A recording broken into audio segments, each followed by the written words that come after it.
Good afternoon and good evening, wherever you are.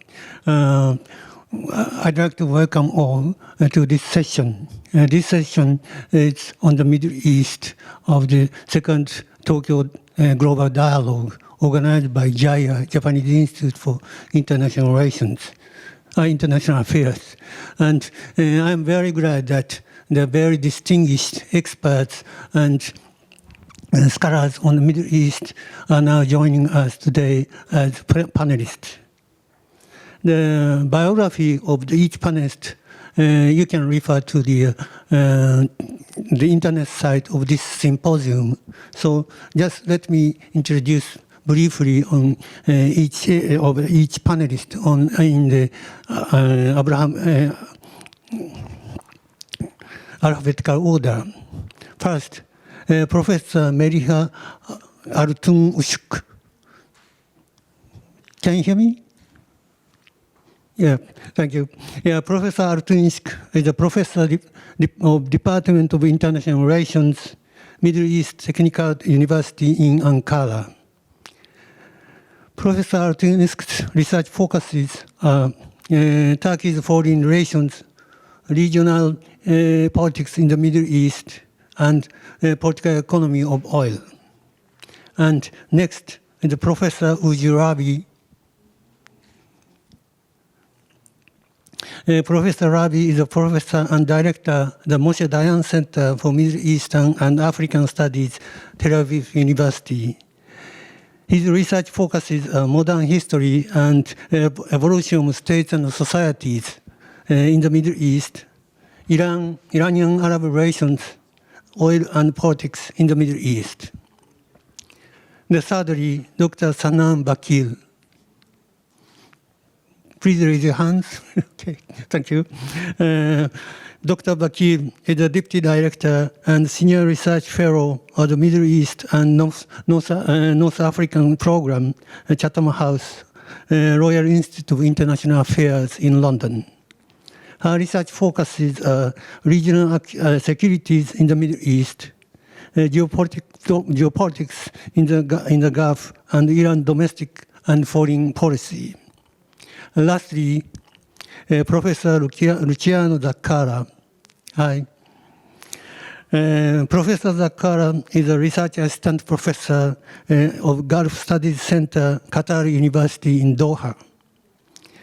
His research focuses Iranian politics and international relations in the Gulf area and electoral systems in MENA, Middle East, and North Africa. Now, let me start with summarizing the current situation in the Middle East. As everybody knows, that the Middle East has experienced multiple strategic changes, particularly for the last 10 years or so. Exactly 10 years ago, the Arab Spring took place, and which has resulted in disintegration of nation-state system and civil wars in not a few Arab countries, such as Syria, Libya, and Yemen. Because of weakened governance, the radical armed non-state actors, such as the Islamic State or ISIS, have become more active. Even so, the United States has continued to reduce its presence in the region. At the same time, Iran has expanded its nuclear activities, missile development, and regional involvement. Last year, 2020, was also epoch-making. Like any part of the world, the Middle East suffered and still suffered from the COVID-19 pandemic and from lower oil prices as well. At the same time, the 4 Arab countries normalized their relations with Israel. This was also the epoch-making. This year, a new American administration took office. The new president, Joe Biden, has stated that his administration will take a new approach to foreign policies, and regarding the Middle East, he has promised to re-engage Iran over nuclear and other issues. Therefore, in this session, we'd like to talk about some topics such as Biden's re-engagement policy in the region in Iran, reducing U.S. presence in the region and its implications, impact of COVID-19 pandemic and lower oil prices, and relations between Arab countries and Israel, and Palestinian questions. These topics are closely interrelated with each other, but at the same time, each of them have its own dynamics. Therefore, we'll talk about one by one. And I'm not sure that we have enough time to cover all these issues because every issue has a very heavy issue. But anyway, that I'll try as a moderator. So first, we'll touch upon Biden's re-engagement policy with Iran. This is a very important and pressing issue of the moment. In 2015, the P5+1, namely 5 permanent members of the UN Security Council plus Germany and Iran reached a nuclear agreement, which is called the JCPOA. And it restricts Iran's nuclear activities. However, President Trump unilaterally withdrew the United States from the agreement in 2018 and started to reimpose sanctions on Iran.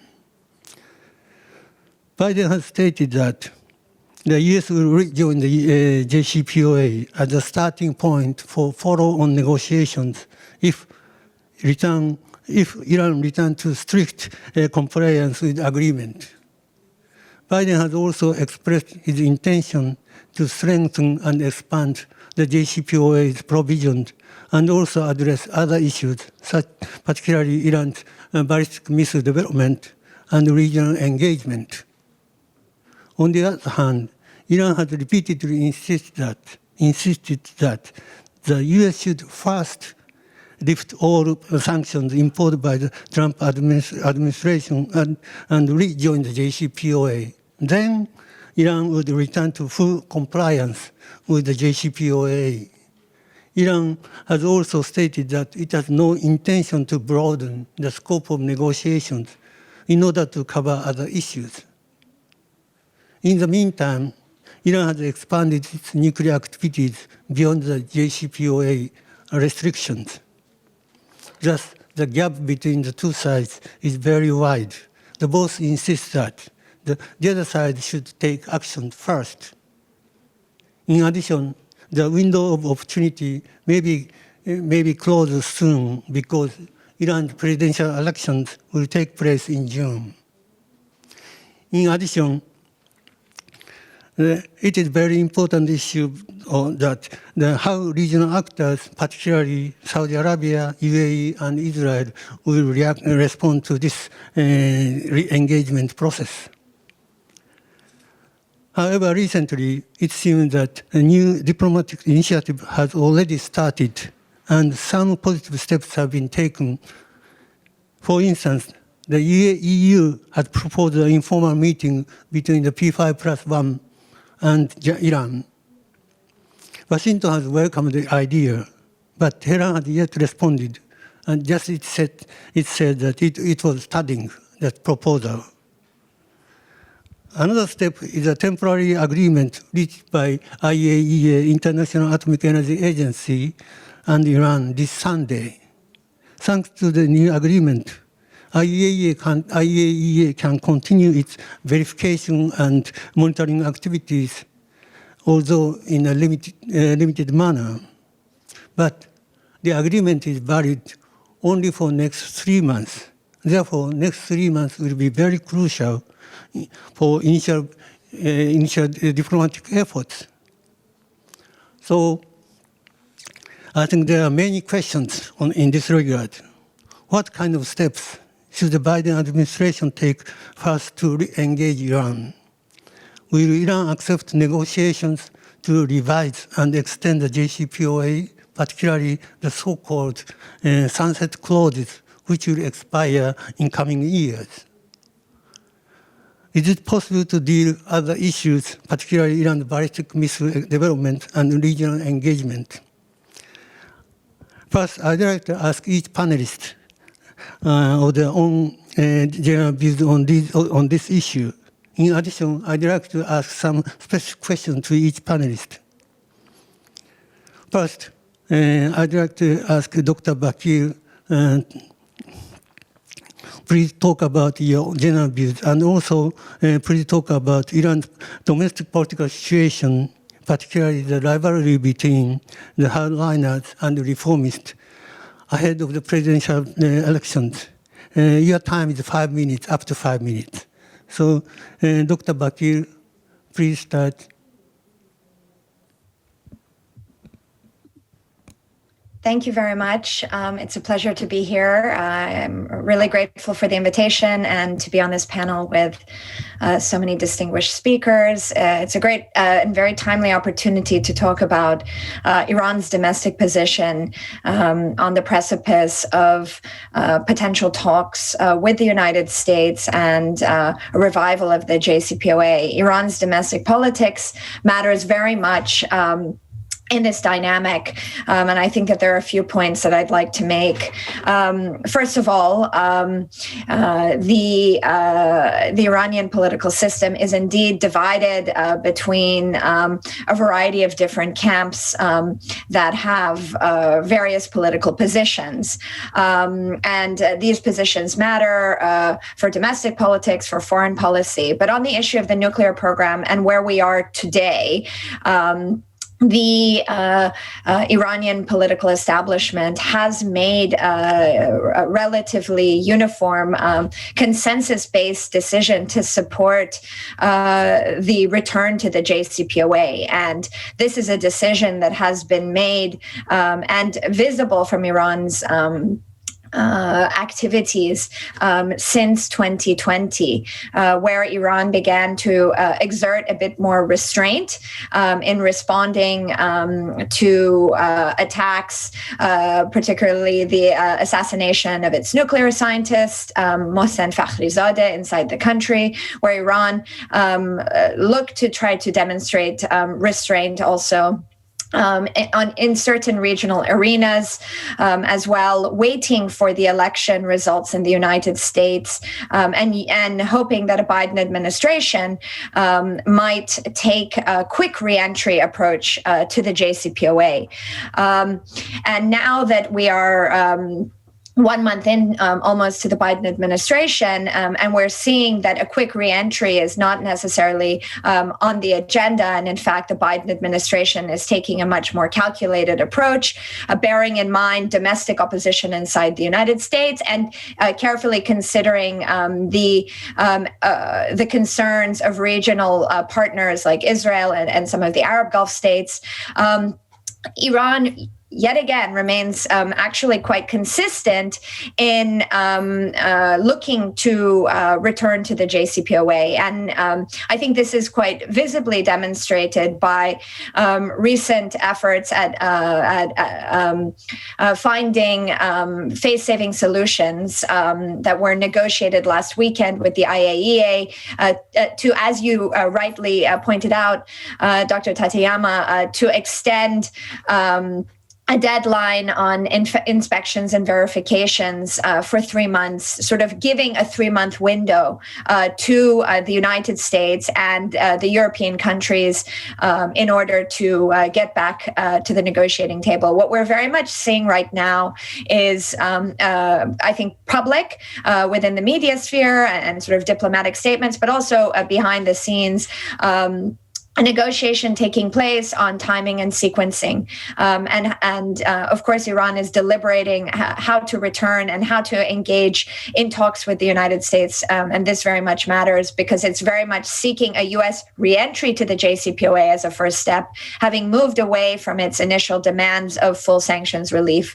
And so this again shows that Iran is willing to moderate and show some flexibility So I think that's important. But that doesn't mean that the international community, and specifically the United States and Europe, have all the time in the world to negotiate this JCPOA re-entry process and this compliance process. And that's because Iranian domestic politics has been hardening through the period of President Trump's maximum pressure campaign, through the imposition of over 1,500 designations against Iranian entities and individuals, really very much strangling the Iranian economy.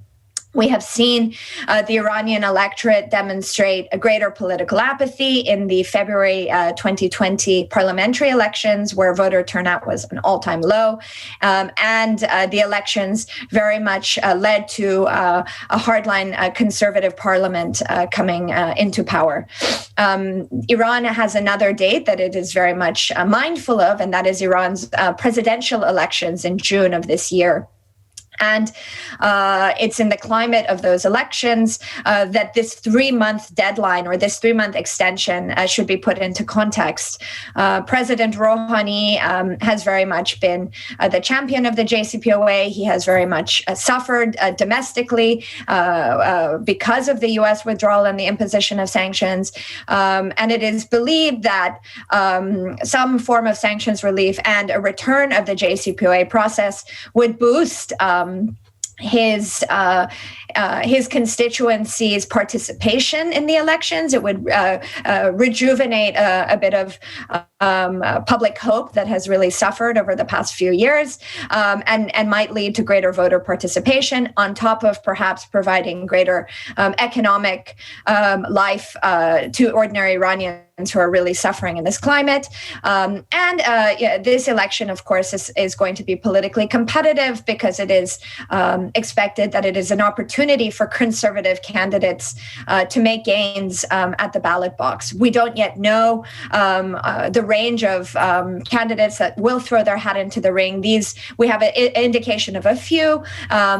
But it will be in the month of April and May that, of course, the Iranian election will take off. And then there, where the rhetoric and the campaigning could impact, of course, some of the discourse and the reaction. So it's in this context that getting back to the negotiating table and facilitating talks on compliance for compliance is really important and urgent. By no means do I think that the international community should be held hostage to Iran's self-imposed deadlines, but in the context of Iran's worldview and Iran's position with regards to the JCPOA, of course, it was the United States that withdrew from the deal, and so the United States here is considered to be the one to blame.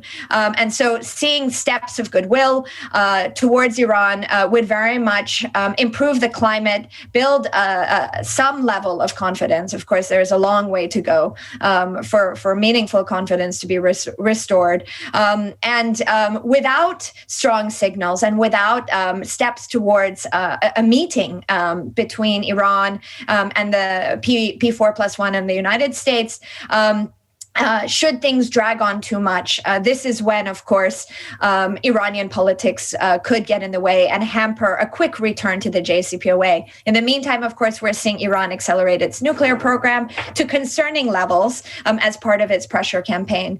And the U.S., of course, is announcing that it would like to also censure Iran. So with pressure mounting on both sides, we're reaching a point that could be potentially dangerous. And of course, last night, the Biden administration also struck very back against Iranian-sponsored militias in Syria, sending a strong message, I think, to Tehran, but also to the region, that this administration is not going to be the administration that many people anticipated it might, that it plans to walk and chew gum at the same time, manage Iran's nuclear program, as well as try to address the broader issues vis-a-vis Iran. And that first, though, really requires a JCPOA reentry. After the JCPOA is protected and some incremental trust is restored, it's only then that I think the space can open to begin to discuss the more difficult issues, which would be, of course, as Tony Blinken has said, the Secretary of State, to strengthen and lengthen the JCPOA, but also to address ultimately the most important issues, which are the regional ones. And that is the sort of arena that I'm sure we're going to discuss later on, but that is the arena that is going to be much more challenging for regional actors, for Iran, and also for Washington. I'll stop there, but thank you for the opportunity to kick off the discussion. Thank you very much, Dr. Bakhtiar. Yes, even the Iranian domestic politics is very complicated, but at the same time, it is a positive aspect that the Iran had some kind of consensus to going back to the JCPOA. Of course, it depends on how the Washington reacted. Now, I'd like to turn to Dr. Zakar. Please talk about your general views on this issue, and also please mention how Saudi Arabia and the UAE will react to Biden's re-engagement policy. Please.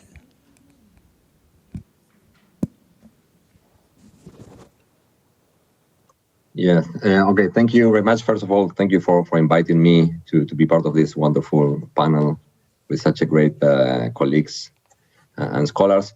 I tend to agree more or less with what Sanan said about the how is the decision-making process within Iran in terms of how to react to these new hopes of re-engaging into the JCPOA. And I think I agree with her that we have a window of 3 months. We have a window until the next elections. But I want to share with the participants my concern about what can be decided in these 3 months that can be sustained after the June elections. Because if something is agreed that is against the will of, for instance, ultra conservatives or hardliners inside Iran, what would happen if a next president is conservative or hardliner? And this, I think, this is the crucial issue that we need to discuss, whether what is decided during these 3 months is going to be sustained, is strong enough, it is reassured by the international community, again, with the support of the United Nations Security Council, with a clear commitment from the United States that they are not going to pull out from any decision that they take, at least in the short time, in order to give the next president, whether it is conservative or reformist or pragmatist, enough elements to keep or to remain within what it was agreed during the last 3 months of Rouhani's presidency. And this is related to the fact that many in Iran, of course, after the unilateral pullout from the United States by Trump administration, they say, why, if the United States not complying with what they signed, what Iran needs to do that? So they don't feel morally forced to comply with what it was signed if the other part pull out unilaterally. So I think this is something that we need to bear in mind, that I agree, we have a very short window. We have hope that some new agreement can be reached. Biden seems to be interested. The Rouhani administration also seems to be interested. There is support from the international community. There is support from the Atomic Organization. So it is possible to reach or to recover the all JCPOA, or to make some modifications in order to reach durable agreement. But we need to bear in mind that things may change in June. That said, of course, when we see what happened in the region in 2015, when the JCPOA was signed, even though formally there was a support of this agreement, it was welcomed as a way to solve an international issue without resorting to a war, without shooting any fire and any bullet. there was a feeling from the GCC side, mainly from Saudi Arabia, that this new JCPOA would change the balance of power in the Middle East, that the United States was siding with Iran in this balance of power in the region, that the United States was detaching from the GCC, and that Iran would recover a lot of regional leverage because of the signature of the JCPOA. This promoted a lot of backlash from the GCC. Within the GCC, it drove to more assertive policies or foreign policies, mainly from Saudi Arabia, because Saudi Arabia was not happy with the idea that Iran would use this leverage in order to contest the Saudi leadership in the Arab region. This new opportunity that the JCPOA has is taken with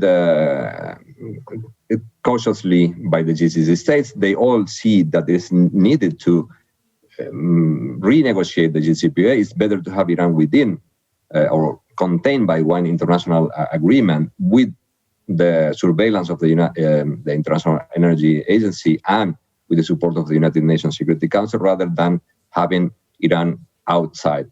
At least this is what I can perceive here. Of course, you have nuances within the GCC context.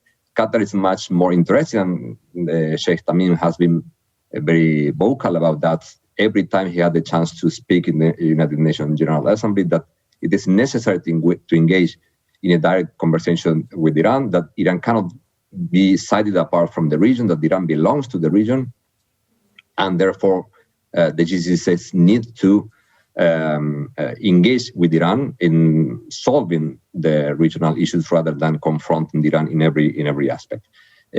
Other states, they had more ambiguous approach. United Arab Emirates, everybody knows that they had a kind of reapproachment along the last year, but the normalization with Israel added more tension in bilateral relations with Iran, even though it is much more formally than real. And of course, this new opportunity of the JCPOA may have a negative impact if the Biden administration is not dealing with the JCPOA in a way that is showing that they are not abandoning the GCC as Obama administration seemingly did. I mean, I always disagree with the fact that Obama was really abandoning the GCC, but the perception in the GCC was that the United States was changing sides, absolutely, and they were abandoning the GCC states. If Biden managed the two sides of the equation and re-entering the JCPOA, guaranteeing that they will not pull out and that they will try to follow up with what was signed in 2015 without harming the relation with the GCC state, without harming the special relation that they had with Saudi Arabia, that they will not harm the achievements that they were achieved, during the Trump administration, meaning the normalization with Israel, etc., etc. I think we can have a durable agreement without the direct rejection from the GCC side. Still is early. I mean, things were taken in a cautious way here. The recent developments with the visit of the director of the atomic energy was taken as a very positive step. However, they are still considering that there is a long road ahead to reach that agreement. Positions between the United States and Iran are still not that close. And as Sanan mentioned as well, I mean, not everybody, even though there is a common agreement about certain issues regarding the nuclear program, there is no 100% agreement on how to deal with this new opportunity, and moreover, how to deal with this once the Rouhani presidency reached to an end. I hope this clarifies more or less the question you asked, but of course, we can come back to this issue again. Thank you very much, Professor Zakar. And what you mentioned about Saudi Arabia's anxiety about Washington's attitude toward Iran, I think that we can, again, we can discuss later on the topic of the reducing U.S. presence in the Middle East. Now, I turn to Professor Urabi. Again, in addition to your general views, please talk about how Iran will respond to Biden's policy, particularly that Prime Minister Netanyahu has continued to oppose the return to the JCPOA very vehemently. So, floor is yours. Thank you. First of all, thank you for this invitation. I am very pleased actually to be part and parcel of the Tokyo dialogue, and I would thank the organizers and the distinguished guests in this panel.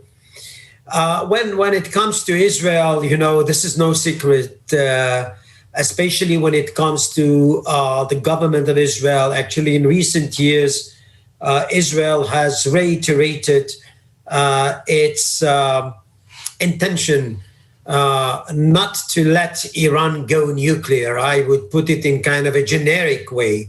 I have to tell you that this is not only Netanyahu.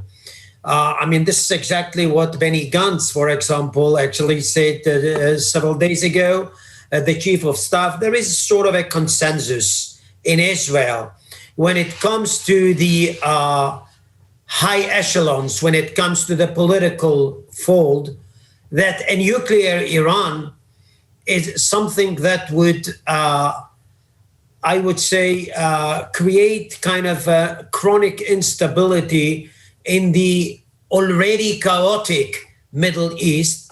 And of course, we have to take things into proportion here and see actually what Israel could and should do in line of the new circumstances.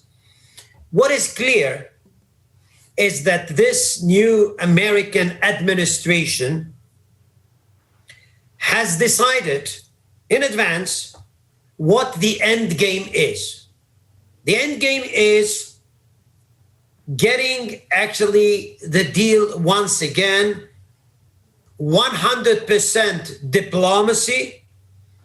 And of course, when it comes to this administration, that would definitely like every new administration to do almost the opposite of its predecessor.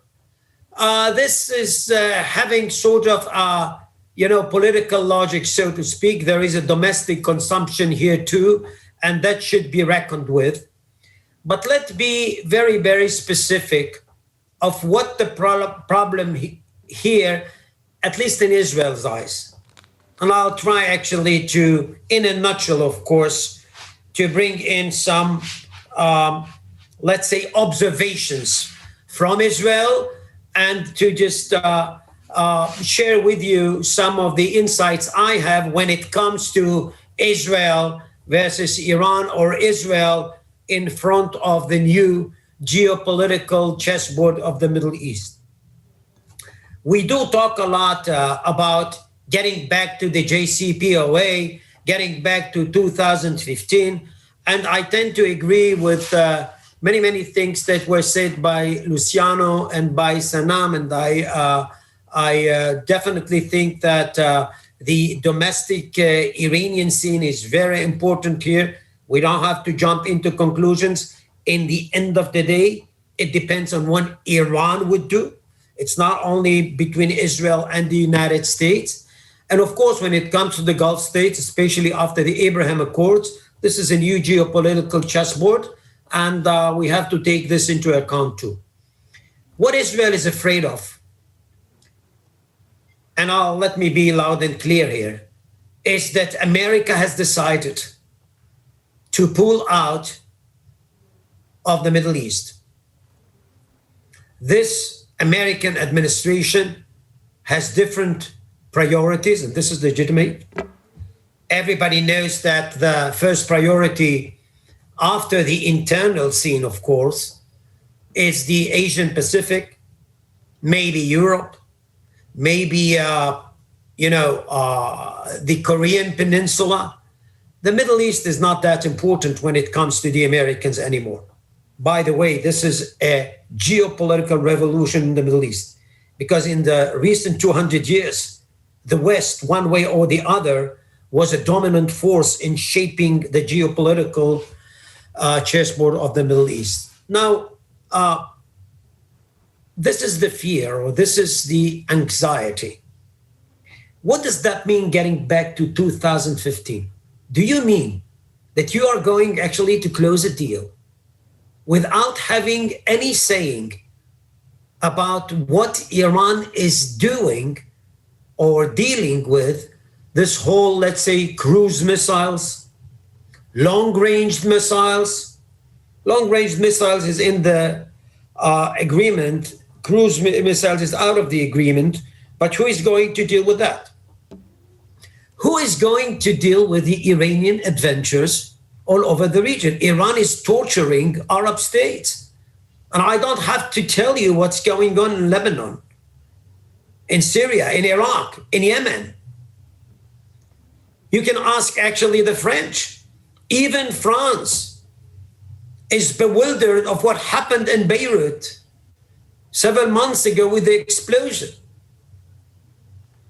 So the thing is, what you are going actually to have the ingredients of this deal composed of, what this deal is composed of. Just having a deal, well, that's the same thing as we had before with the Obama administration. I give you the Israeli voice, so to speak. So if you would like actually to have a deal, okay. But please open up its articles. Make sure that other states in the Middle East, mainly Arab Gulf states, and Israel, maybe Egypt and even Jordan, are having kind of a clue of what the added dimension is. We are in 2021, not in 2015. Things have changed. So if this is actually what the Americans have in mind, and I hope that I'm mistaken, really, just to put this whole issue into a box, get out of this region, and say that for a couple of years or 5 years or whatever, actually, we don't have this headache. This is not the way by which to deal with Iran. Iran is very, very shrewd, diplomatically speaking. We know actually what this regime is composed of, ayatollahs and revolutionary guards. And, this is the fear. If Iran is being let actually have the sanctions being lifted, going nuclear actually in accordance with the new, so to speak, deal, this is a recipe which is not healthy for the Middle East. Definitely not in the eyes of Israel, of course, but I think that many Arab states would share this view too. So what Israel has to do is just to start up with, I would call kind of a diplomatic campaign, coming up with sort of a united front with the Arab states of the Gulf, and maybe some Europeans like France and others. You have actually to come up with the utmost effort in order to make the Americans not having sort of a tilt toward the Iranians as it is being seen. I'm not saying that this is clearly the view, but as it being seen by many states in this region, act like a superpower. If you are a superpower, you cannot say from the beginning that there is only one option and this is diplomacy. As I said before, for the Iranians, this is very comfortable because the Iranians are much better diplomats than any other. Professor Rabi, very sorry to interrupt, but could you wrap up? Yeah, sure. So what I'm saying is that Israel should just focus on this diplomatic effort, and we should not jump into conclusion. We should wait and see actually how Iran is performing. But basically, these are the fears. This is the anxiety. And if the Americans are not going actually to have a thought about the other states of the Middle East, this would be ended up in kind of a very, very volatile situation, which is, as I said before, not that healthy, so to speak, to the already chaotic Middle East. I'll stop here, and of course, I would be more than happy to share my views in the Q&A discussion in this regard. Thank you very much, Professor Urabi. I think that you strongly stressed that the Iran's nuclear issue is also relating to the other regional issues, and therefore there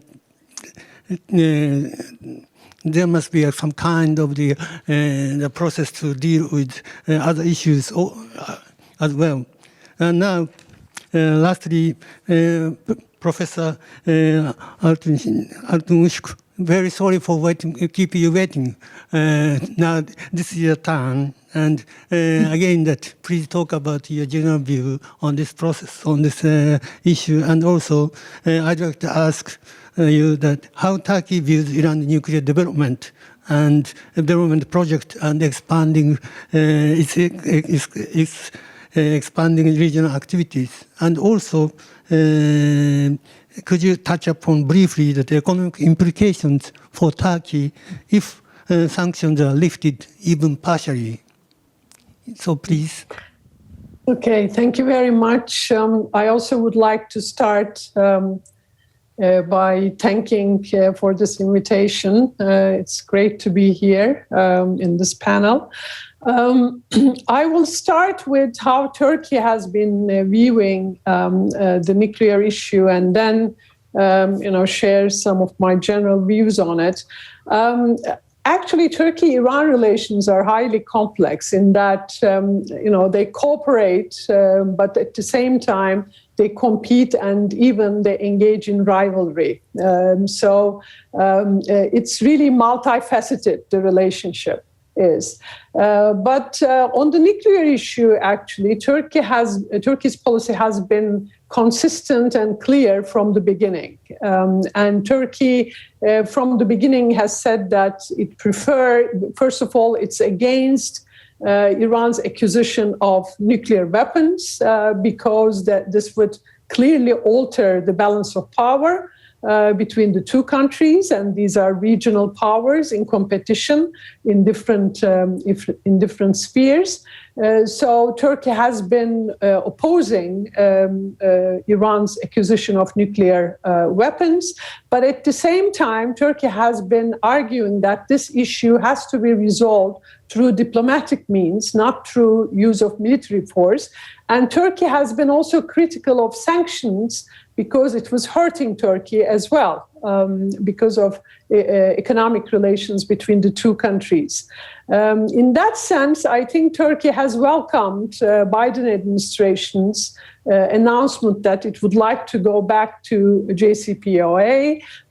This is a good news for Turkey because it would de-escalate this tension on the nuclear issue. It would stop Iran to continue on nuclearization, and there would be an international international control of Iran's nuclear program, and at the same time the sanctions would be lifted, and that would be also in Turkey's interest. Turkey-Iran economic relations have already been negatively affected by the U.S. pullout from the JCPOA. For instance, in 2017, the volume of trade between the two countries was $10 billion, whereas in 2019 it dropped to $5 billion. So it was cut in half, actually. And more than that, Turkey wants to further increase its trade volume with Iran. For now, Turkey is not very satisfied with this trade volume because it's largely in Iran's favor, and it wants to sort of diversify trade relations. So lifting of sanctions would obviously give Turkey an advantage in terms of developing economic relations further as a neighbor country. There is also the natural gas issue. For a long time, Turkey imported about 30% of its natural gas from Iran. But over the years, and number one was Russia, number two was Iran. But over the years, and because of the sanctions also, Turkey has diversified its natural gas resources, and it's now relying mainly on LNG and also Azerbaijani natural gas. So over the years, Russia's and Iran's, percentage in providing natural gas have declined to Turkey. So in that sense, there is less dependency on Iran in terms of natural gas. But nevertheless, as I said, the overall perspective is that if sanctions are lifted, the economic relations will diversify, and this would be beneficial to Turkey. So, therefore, Turkey supports the Biden administration view that there should be a return to JCPOA. But of course, there is the interesting twist about having a more comprehensive agreement. Clearly, during the Obama administration, you may remember there was all these debates about the so-called grand bargain, right? I mean, there should be other issues should be brought in to the agreement, and this would constitute the basis of a broader grand bargain in the region. And the developments since the JCPOA, I think, have shown us the importance of that. I mean, Iran, in a way, signed the JCPOA, but at the same time, through its Revolutionary Guard, started to be a very assertive actor in different conflicts in the region, and particularly in Syria. Obviously, Turkey is not very happy about the Iranian presence there. So I would think that Turkey would support the idea of a grand bargain, a more comprehensive agreement at the end. But in the case of Turkey, I think this is maybe the difference with the Israeli perspective, is that this should not, the insistence of a grand bargain should not prevent return to the JCPOA. Maybe here sequencing from Turkey's point of view is more important. So there has to be a return to what there was, to start with, because as it has already been mentioned, it is already very difficult to do so, despite the fact that the two sides seem to want to return to the JCPOA. We have already seen that this is not an easy thing, right? I mean, there's domestic politics in the United States, and even I would say maybe within the administration, there are different views on that. And there's also domestic politics in Iran. There are regional countries trying to pressure the United States. So we have seen that it's already very difficult to go back what it was, and Iran has a point there, because Iran was not the party that withdrew from the agreement. So I think the first step should be going back to the agreement with a longer term or medium term vision that there has to be comprehensive bargains on other issues as well, because really JCPOA did not really bring, regional stability in that sense, and it has to be tied to these other issues, and there has to be a comprehensive deals with the participation of other parties. Well, Iran itself has talked about a more comprehensive Gulf deal. That was the Iranian proposal, right? And so there are all these ideas that are floating around, and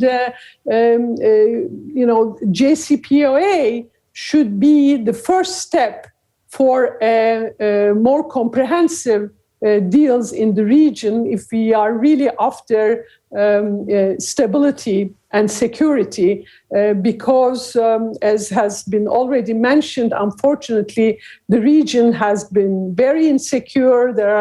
We are going to talk about socioeconomic and ecological problems, but overall, there is basically zero-sum game everywhere, and escalating conflicts and proxy wars and all these problems. I wonder, how states can sustain to secure themselves in such an environment. So, in the medium term, JCPOA can be a start for more comprehensive deals in dealing with the security challenges in the region, including the conflict zones that are creating insecurities. And I will stop here. Thank you. Thank you very much, Dr. Altunshuk. Your remarks are very much stressed about the so-called grand bargain over comprehensive agreement, but at the same time that you stress that return to the JCPOA should be a starting point for the further negotiations, follow-on negotiations. So it seems that there is two different views. That first, the U.S. and Iran should be returned to the JCPOA, and then expand or extend the negotiation in order to revise the JCPOA, and also finally, hopefully, that the other issues should be dealt with a more comprehensive, broader agreement. But at the same time, that the different view is that all the issues should be dealt with simultaneously at the same time, because that Iran has a lot of fronts in the region, such as Yemen, Syria, and Iraq, and so on. So, and Iran is a kind of source of instability in the region. So, just recently, I found a very interesting piece of article. Can you see this one? Written by Dr. Bakhtiar, and the piece which is and the foreign policy, foreign affairs internet site. The date is February 22, and just I read this article and piece, and it seems very interesting for me, because you conducted a survey last year and interviewing many practitioners and diplomats and foreign experts. And according to your survey, that most of the people, majority of the respondents, support the kind of the comprehensive approach, not only deal with the nuclear issues, but also that other issues in the region, Yemen, Syria, and so on, should be dealt with at the same time, but separately in parallel. So it is a quite interesting proposal. So could you elaborate much more? Thank you. Of course, I would be happy to. This is a short article that sort of gives a bit of preview to a longer paper that will be published in the next few weeks at Chatham House. And the objective of the study was to examine two issues in the region. One, the issue that the Middle East has no comprehensive regional security framework, and two, to explore this assumption that to examine how to address Iran's role in the region. And through the prism of this survey that we conducted with analysts and policymakers in 15 countries, predominantly regional states, we understood a few things. First of all, that the climate of the Middle East right now is not such that a regional security process or framework can be arrived at in a top-down process. And our respondents indicated that rather than this top-down process, a bottom-up process is needed to de-escalate the myriad of regional conflicts. One of them, of course, is between Iran and the international community on the JCPOA. And this is why I think respondents pointed to a JCPOA re-entry as an important first step. And this is something that we lay out in that article. But in addition to that, another important finding is that respondents also overwhelmingly did not think that it would be easy to address Iran's role in the region in a P5+1 discussion between Iran and the international community. And rather, we came away from this study proposing what we call a stepping stone process of parallel tracks that would include Iran alongside multilateral engagement with regional actors, and through the prism of Yemen negotiations, Syria negotiations, obviously Israel-Palestine, and a variety of confidence-building measures.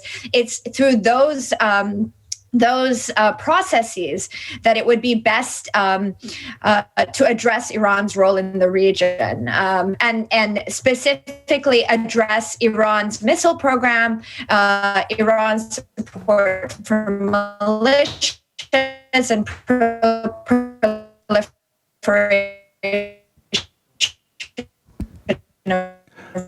Dr. Bakhtiar, we can't hear you. Could you check the connection?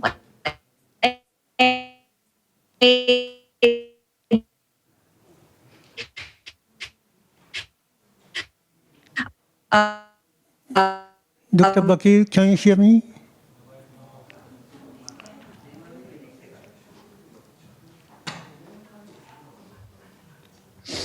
Hello, can you hear me? Oh, yes, yes. Hello, can you hear me, Dr. Bakhtiar?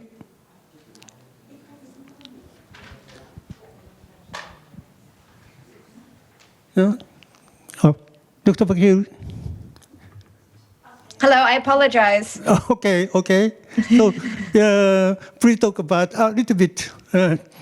Yes, Yeah. I'll say one final point. One of the reasons why we see that Iran's role in the region isn't going to be easy to address just bilaterally with Iran is because, of course, Iran is going to regionalize all of these issues. Iran sees that it is not the only country in the region that supports proxies and militia groups. It will look to and point to other countries' behavior as also being unstable and promoting instability. And it will also try to address the military imbalances between Iran and the GCC states in any kind of negotiation over its missile program, and including, important to note, that Iran is not the only country that has a missile program in the region.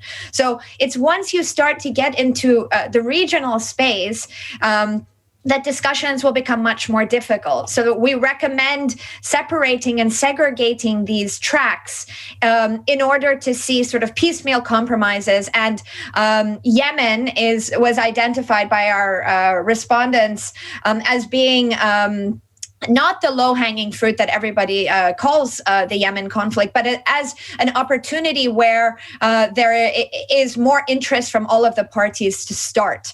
But ultimately, what we're putting forward, I recognize, is very lofty and requires a lot of investment for the international community at a time where the world is inwardly focused and trying to recover from COVID and address economic challenges. So this is not a process that can be managed alone by the United States or the Biden administration. It very much requires international support, multilateral international support from European actors, Asian countries, Russia and China.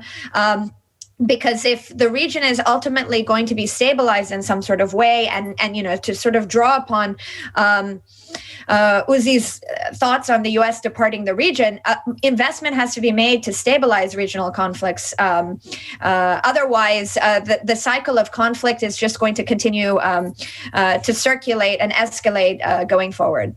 So thank you. Thank you very much, Dr. Bakhtiar. Unfortunately, probably that my mismanagement, but we have only 30 minutes left. So I'd like to abandon my initial plan or schedule, and I'd like to concentrate on this issue, the Iranian issues. And probably that we can touch upon also already you discussed that the U.S. presence, U.S. reducing presence, or U.S. the possible abandoning of the Middle East. So let me ask another question, Professor Zakar, that you mentioned that the Saudi has a very strong fear that Iran may take sides with Iran during the re-engagement process. That is Saudi's very strong fear.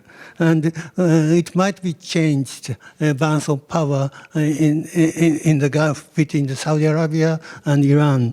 So in this context, do you think that Saudi Arabia will spoil the possible process for the re-engagement or deal with the Iranian issue? Okay, thank you for the question. Well, actually, I mentioned something before. If you read the news today, you will see that Biden already ordered an attack on Syrian ground over militias that they are close to Iran. So this is a way to show you that even though, as Professor Urabi mentioned, United States or Biden administration is interested in going through the diplomatic path to re-engage in the JCPOA with Iran. On the other hand, they are making clear that any attack against U.S. troops anywhere in the world will be retaliated. And this is what the United States is saying, that the attack in Syria was a retaliation of on what happened in Iraq last month, if I'm not wrong.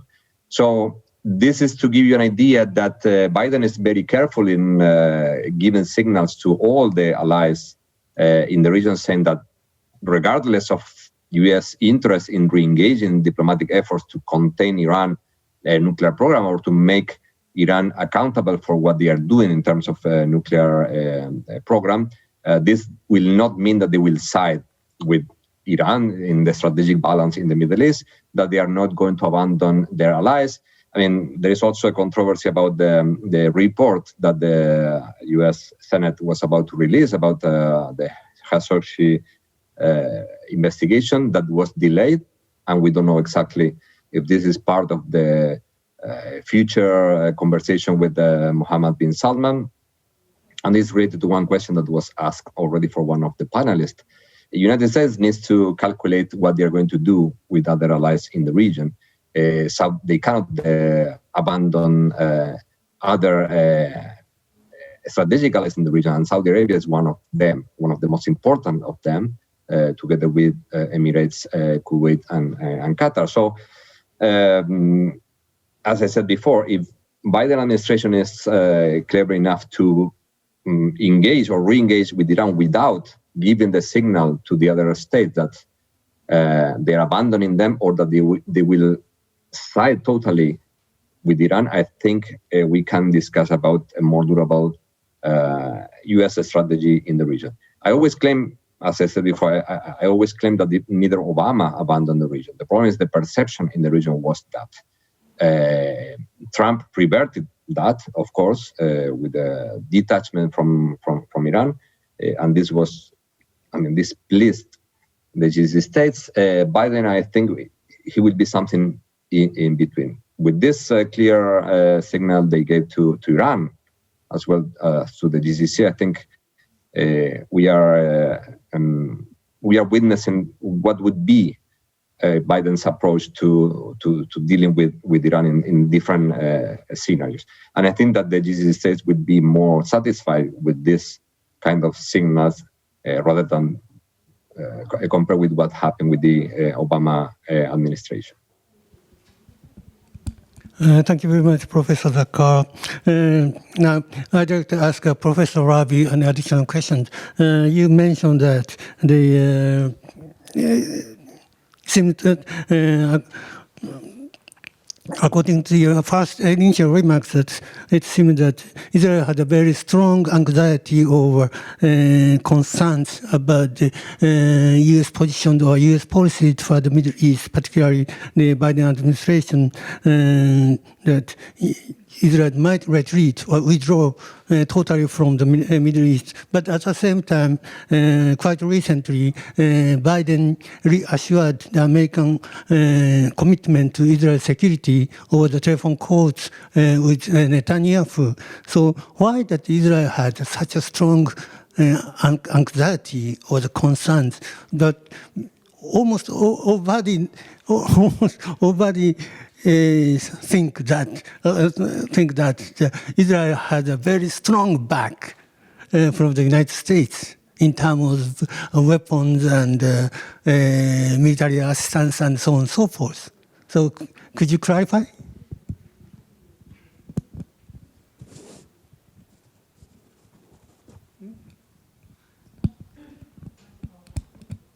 Please put on the mic. You are muted. Sure. Sorry. You can hear me now, yeah? Yes. So thank you for the question. And, I'll try to just deal with that firstly, not with an academic tone. When you ask why Israel is that anxious, this is part of the, how could I put it, the DNA or Jewish psyche. This is a state that was created in 1948 after the Holocaust. People are very, very, anxious about the future survival. And, if they hear, and I'm not saying that this is being said day by day, but people like the president of Iran, Mahmoud Ahmadinejad, and Ayatollah Ali Khamenei, they used to say in Persian things like, and then still actually some of them are coming up with that Israel is going to be evaporated in no time. Even if you and me take it as kind of not that pleasant proverb to be used diplomatically, but there are many Israelis who are doing the one-on-one and they get to, Iran goes nuclear, Iran speaks of destruction of Israel. So why won't we actually accept all these notions that are coming from all the world saying something like, we are going actually to deal with Iran, we are going to find a compromise and all that stuff. First of all, this is not my opinion. I don't think that Iran is going to strike Israel. But as you asked that and you were so anxious in understanding the Israeli anxiety, so this is something to bear in mind, even if we are talking about some things which are not that scientific. But the anxiety, as I said before, actually is threefold, or it is something that has to do with the Israeli view of the geopolitical landscape. In Israel, there were the Abraham Accords, that were more than welcomed and proved to many, many Israelis that you can have normalization with Arab states all over the region, because there are Arab states and there are who are dealing with the tomorrow, not with the past, who are interested in renewable technologies or sources of energy. And there could be a huge potential for cooperation, collaboration, and so forth. And this would be for the benefit of everybody. I think that what Israel is, observing while looking at the region is that there is part of the Middle East. Let's put it by name, even, Bahrain, United Arab Emirates, Saudi Arabia, Egypt, Jordan, Morocco. I mean, these states actually, they have come to the conclusion that siding with Iran or with Turkey, because some of them are very, very anxious about the Muslim Brothers issue, this is not something which would be a good recipe for their future. So let me put it just generally, and this is, of course, my opinion. Many Arab states came to the conclusion that Israel is not the enemy. I don't know who the enemy is, but certainly not Israel. Many of them came to the conclusion that Israel is not only not the enemy, Israel is to be cooperated with, to be talked to for the sake or for the for a better future, if you would like actually to have this thing in mind. Now, I mean, this is a camp. There is an Israeli Arab camp. Not all of them Democrats. Of course, this is not actually the issue now. Democrats or autocracy or dictators and stuff like that. I'm not doing with that now. I am doing with what actually is very, very anxious or makes Israel very, very, I would say, feel not secure in the new situation. Instead of supporting this bunch of states, again, Bahrain, United Arab Emirates, Saudi Arabia, and others, and this is my observation, Israel actually looks at the Biden administration. What are they doing? They are hunting Mohammed bin Salman. Well, Mohammed bin Salman is not a Democrat. He has done some very, very awful things, I guess. But if you are trying to tease states that are part and parcel of this camp, well, this is not the right reading of what's going on in the Middle East. All of us, praise the flags of human rights, of course. But if this American administration is coming up with, once again, with the flags of human rights, without actually looking at the reality, once again, trying to talk about what reality should be, not what it is. There are two camps in the Middle East. If you would like to stabilize the Middle East, first of all, work with those states who reject extremism for all means and purposes. I'm not saying that I'm very well agree with what Sanam said, and I think that we could just separate things and talk about every file, and of course we have to talk to each other and we have to do whatever it takes. But actually this regime in Iran, how can I put it? It's not that academically, by many in the Middle East, is not to be trusted, and I'll put it just loud and clear. For many, it is a mere naivete to think that you can persuade the Ayatollahs or revolutionary guards to pull out of Syria. They won't. I tell you why, because they are part and parcel of Syria and of Lebanon. This is the architecture. They have part in the economy, in the politics, geopolitics, culture, indoctrination, everywhere. And I can tell you, because I am very familiar with what they have in Lebanon. Sorry again to interrupt you. I'll just stop here. But this is, if you asked about the anxiety, this is what Israel sees. Actually, Iranians everywhere. And of course, if there would be kind of an agreement by which to pull Iranian out of these regions, well, everybody will be satisfied. The problem is to go back to JCPOA means nothing about Iranian adventures in the region, missiles file, and stuff like that. Thank you. Thank you very much. The Jewish or Israeli psyche, that is the root of the anxiety. Now, I'd like to ask Professor Altunoshuk.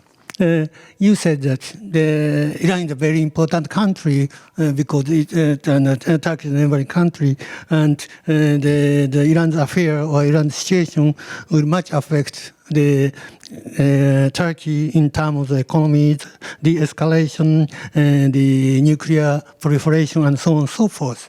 So, but still, I'm not sure that Iran has the intention to join the re-engagement process or regional talks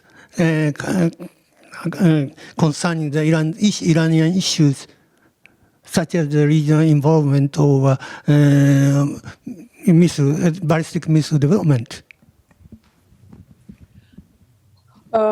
Well, let me just summarize, these maybe three positions. I mean, one is to discuss issues related to the nuclear file with all the other files, but this would overcrowd the agenda, and it would be, I don't think that it would, lead anywhere.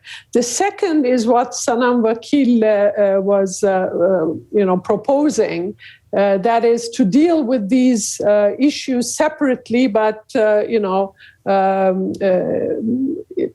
parallel fashion in a way. And this reminded me the Madrid model, the Madrid peace process model, to have bilateral issue, focusing on a bilateral issue negotiations, and then multilateral issues and regional issues being, being discussed separately. I mean, I think this is an interesting model. But the Madrid issue has shown us that, the problems in the bilateral can spill over very easily to multilateral regional issues and can spoil it.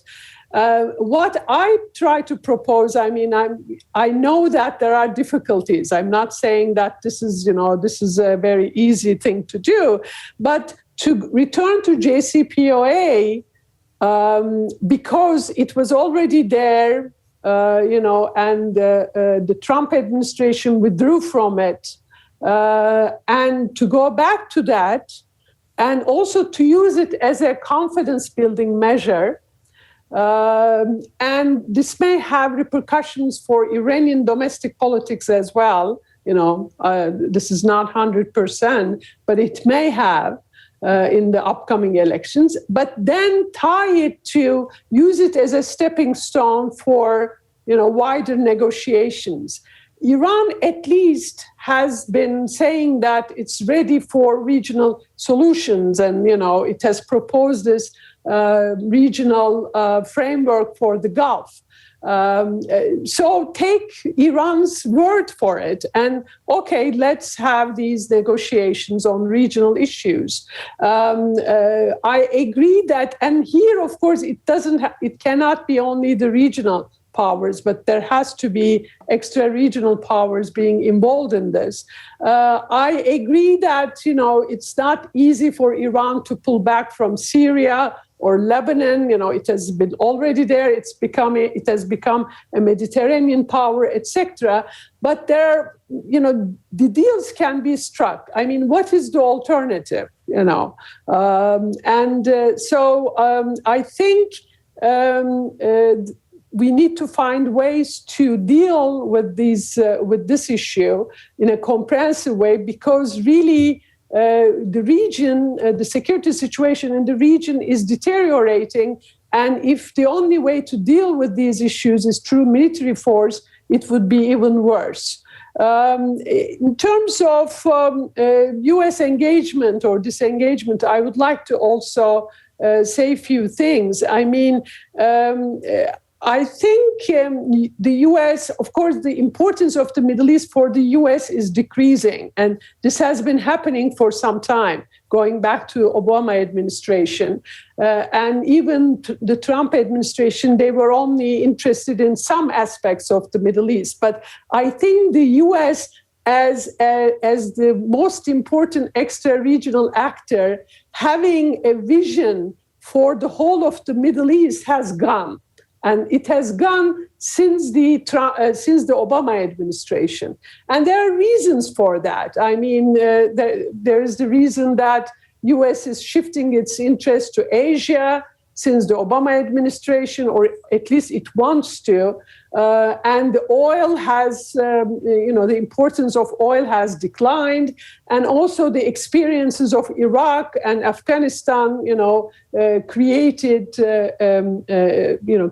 an impact. So for all these reasons, the U.S. and also domestic problems, and in the U.S. So the U.S. is not engaged in the Middle East as it used to be, but the U.S. is still an important actor in the Middle East. I don't think U.S. is completely disengaging. Its actions are creating impact on others. So it is still an important actor. But what is also happening is that its presence in the Middle East is being increasingly balanced by other extra-regional actors. Russia, clearly, there is no discussion of Syria nowadays, without Russia. But not only Syria, Russia is everywhere. Although they don't say they are in Libya, but they are there. And they are also developing relations with different actors in the region. China is still more engaged economically, but it's also its political actions, like its Security Council veto of the aid to Syria is affecting, the Syrian scene. So I think, the international system is evolving, and this has repercussions for the Middle East. And Middle East regional system is also evolving. And there are different blocks emerging and different levels of competition. And add to this internal problems and internal insecurities and socioeconomic and environmental problems. So really we are on the verge of maybe a shift in the region. And it would matter how we are going to go about this, how we are going to deal with all these regions, all these issues, regional issues. And I think, I don't think that the Iranian issue is not the only issue, but a very important one, and has to be dealt with a mix of diplomacy and limited, military and political reactions, as we have already seen. And I hope that would bring more stability to the region. Thank you. Thank you very much, Professor Tunçuk. You mentioned, you touched upon the very important suggestion why that the Madrid process could be a model or the suggestion to the new regional engagement. But at the same time, as you said, that Madrid process has a very serious problem, because the bilateral talks, the program of the bilateral talks very easily spilled over the other tracks. And also that you mentioned about the importance of the Russia and China in this process. So I'd like to ask Dr. Bakhtiar,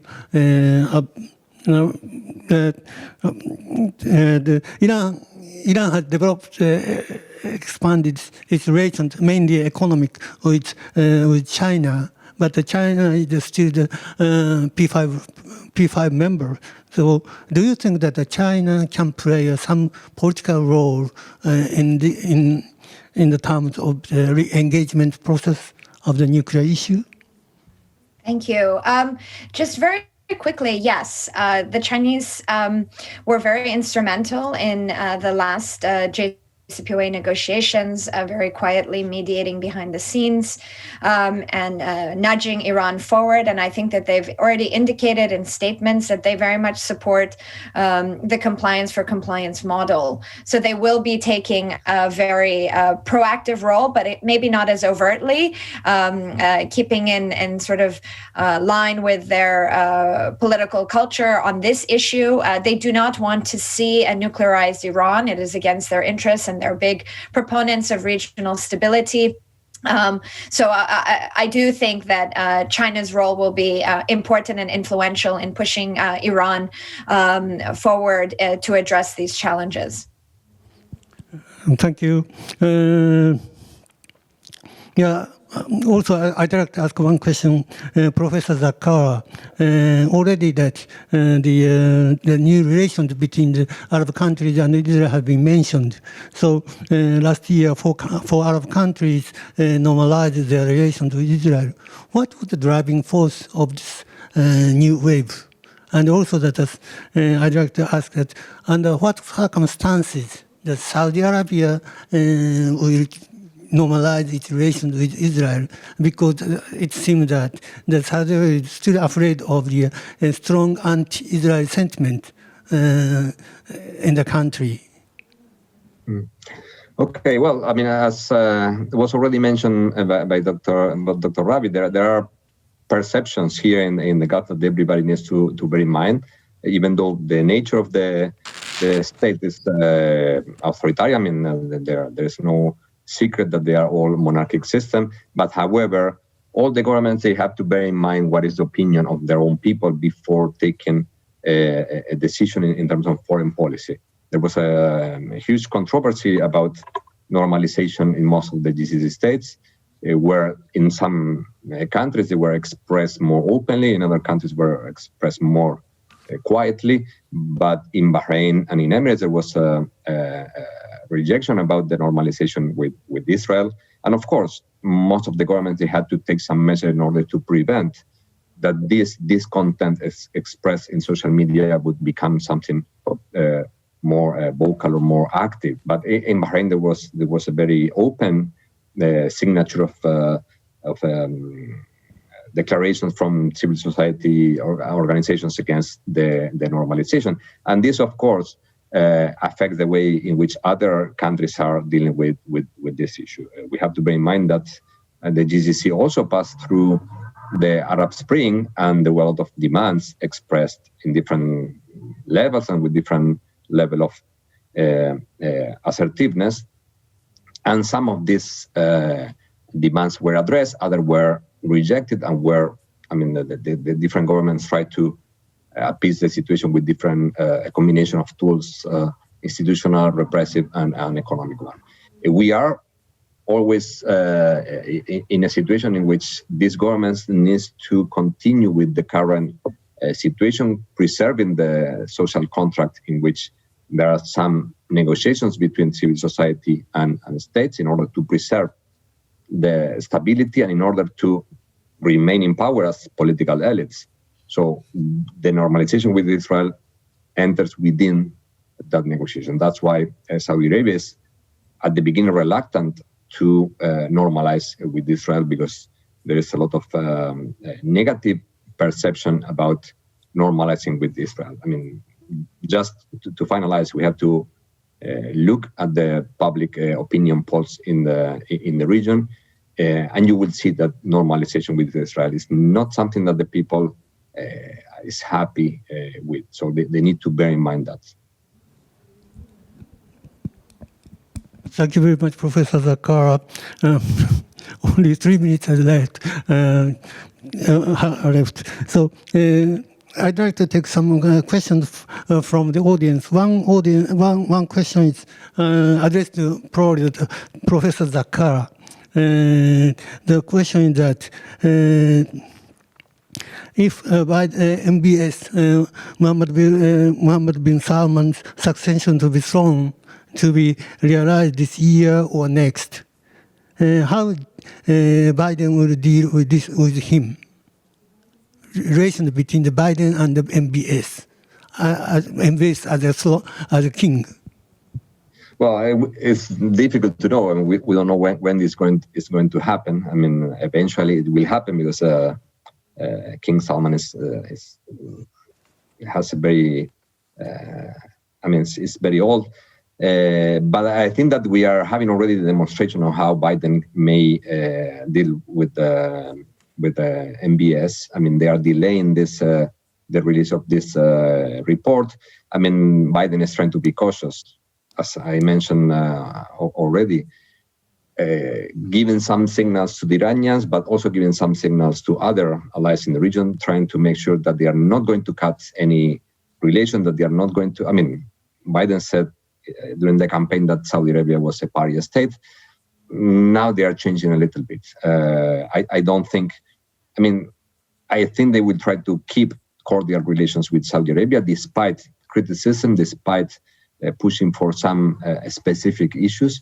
But I don't think we will see a very radical change in the U.S. approach to Saudi Arabia, because it's still a strategic ally of the United States.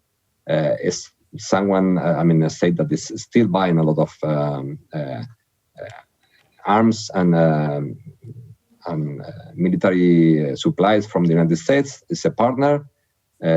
So they can have a higher tone of discussion, but without, or maybe without raising big concerns about internal politics, about foreign policy in the region, even though, some things regarding Yemen may have it. But I don't think it will change drastically. Thank you very much. Another question is, I'd like to ask Dr. Bakhtiar about the war in Yemen. The Biden administration, Biden himself declared that the U.S. would stop its support for the offensive operations in the war in Yemen. How, from the Iranian point of view, how do you think that, how the Iran perceive this de-engagement? It's an interesting question because the Iranians have demonstrated over the past 6 years that they continue to have a relationship with the Houthis, despite efforts at altering the regional balance. And so I think that's an important dynamic. But at the same time, it's also quite clear that Iran doesn't have complete command and control of the Houthi relationship. So what Tehran has been trying to message, and I think this is very clear from Martin Griffiths' visit to Tehran, is that they look to be a part of the multilateral negotiation process that will get underway in Yemen. So Tehran is looking to use the Yemen conflict to demonstrate that post JCPOA, there is some scope to negotiate on regional issues. The question is, what is going to be the give and take on Yemen? I don't necessarily, I'm not convinced that Iran is going to completely walk away from Yemen. It's unclear what incentives would be offered to Iran for Tehran to do so. And specifically, I think the Gulf Arab states are still thinking in very zero-sum terms about Iran's role in the region more broadly and in Yemen more specifically. So deeper investment coming from the U.S. envoy, Tim Lander-King, is really needed to de-escalate and pave the way, first through back channel and then through sort of front channel negotiations. Thank you very much. As I said at the beginning part, I have a lot of agendas and topics, but unfortunately, we didn't have enough time to discuss all the issues because each issue has its own dynamic and its own importance. But anyway, it is now it is time to close. So I'd like to express my special thanks to the four panelists. Thank you for your contribution. I think that we had a very interesting and nice discussions about the many about Iran issues in depth and from the different point of view. Also, I'd like to thank the audience for your participation. And also that finally, I'd like to thank the JIA's staff and the interpreters for their contribution, which make this discussion, this session, very successful. Thank you very much for joining us again. Thank you very much for having us. Thank you. Bye-bye. Thank you. Bye-bye. Thank you, everybody. Pleasure to be with you. Bye, everybody.